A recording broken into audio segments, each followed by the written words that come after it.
नमस्कार, मैं विनय कुमार गिरी अपने YouTube चैनल निर्मल से व्यक्ति में एक बार पुनः आप सभी का स्वागत करता हूं।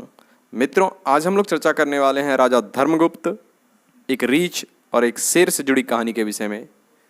ये काफ़ी ज्ञानवर्धक कहानी है और स्कंद पुराण में लिखा हुआ है कि इस कथा को सुनने मात्र से ब्रह्म हत्या जैसे पाप का नाश हो जाता है। तो जो लोग चैनल पर नए हैं, चैनल को सब्सक्राइब कर लें और बेल आइकन को प्रेस कर दें ताकि आगे आने वाले वीडियोज़ की नोटिफिकेशन आप लोगों को मिलती रहे। तो आइए शुरू करते हैं राजा धर्मगुप्त की कहानी।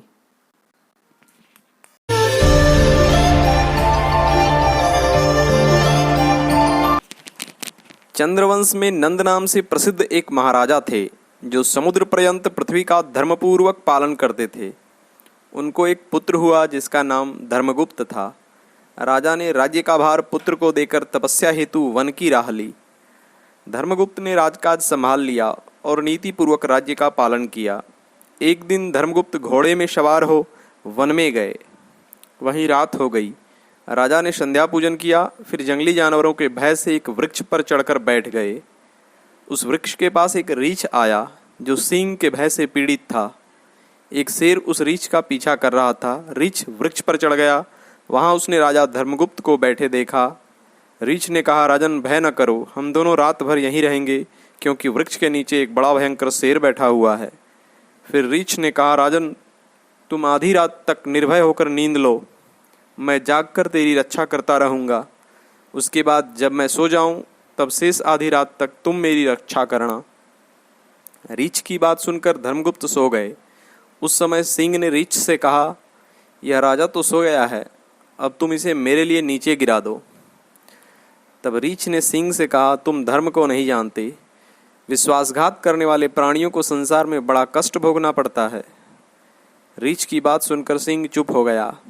आधी रात बीतने पर राजा धर्मगुप्त जाग गए और वह रीछ सो गया। तब सिंह ने राजा से कहा, इस रीछ को नीचे गिरा दो। राजा ने सोचा, रीछ यदि सिंह का भोजन बन गया तो सिंह चला जाएगा और मेरा रास्ता साफ हो जाएगा। यह सोचते हुए राजा ने रीछ को नीचे ढकेल दिया, परंतु सौभाग्य से वह नीचे गिरा नहीं और डाली पकड़कर लटक गया। फिर वह राजा के पास आकर बोला, राजन मैं इच्छानुसार रूप बदलने वाला ध्यानकाष्ठ नामक मुनि हूँ। तुम कृतज्ञ हो, मैंने तुम्हारी रक्षा की और तुमने अपने हित के लिए मेरे प्राणों को संकट में डालने की चेष्टा की। जाओ, तुम्हें श्राप देता हूँ, पागल बनकर इस धरती पर विचरो। राजा धर्मगुप्त को उनके मंत्रियों ने पागल के रूप में भटकते हुए वन में पाया तो उन्हें उनके पिता तपस्यारत नंद के पास ले गए। पुत्र के विषय में जानकर नंद उसे ले जैमिनी मुनि के पास गए। उन महामुनि ने कहा, स्वर्णमुखी नदी के तट पर वेंकटाचल नामक पर्वत है। उसके शिखर पर स्वामी पुष्करणी नामक एक बड़ा भारी तीर्थ है। वहां अपने पुत्र को नहलाओ। यह सुनकर नंद अपने पुत्र को ले उस पावन तीर्थ में गए और उसे नियम पूर्वक नहलाया।